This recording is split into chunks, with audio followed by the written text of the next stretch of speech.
What's up, y'all? Welcome back to Mike Learns Poker, hand of the day for May 29th, 2025.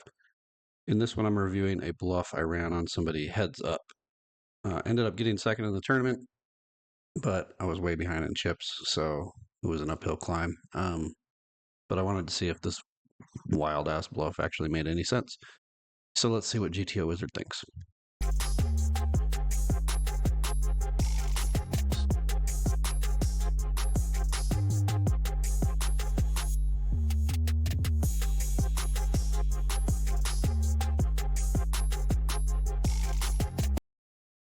Trends, here's our spot.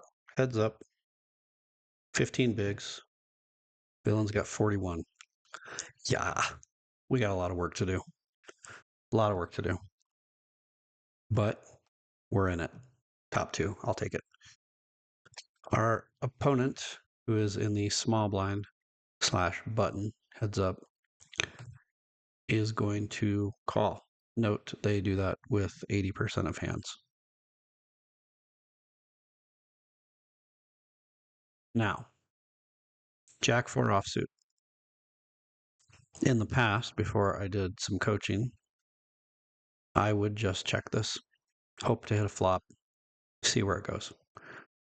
My coach talked to me about these spots as look, man, your raises are going to include good stuff, obviously. So look at our raising range: suited aces, broadways, pairs, suited connected stuff. We're jamming all of our offsuit aces. Makes sense. You got to have some bluffs too to balance that out. So look at where our bluffs come from. Crappy offsuit stuff, big Broadway card with a small card.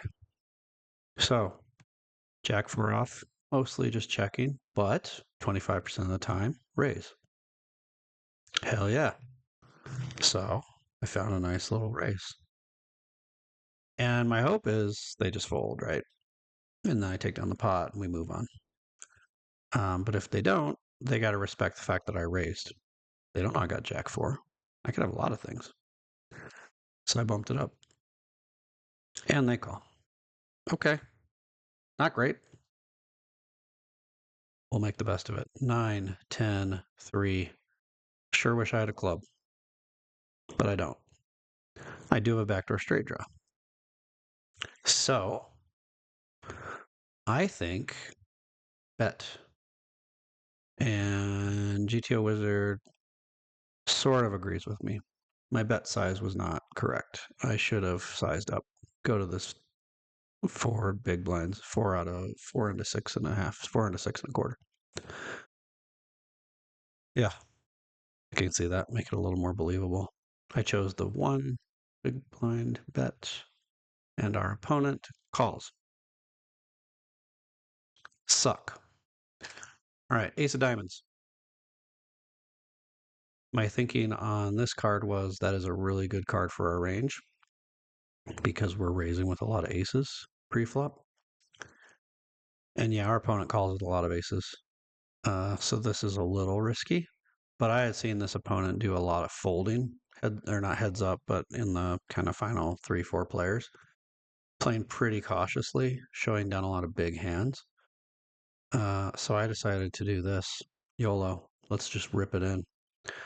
And GTO Wizard says what? Okay, it half loves that move. It wants me to bet 2/3 pot.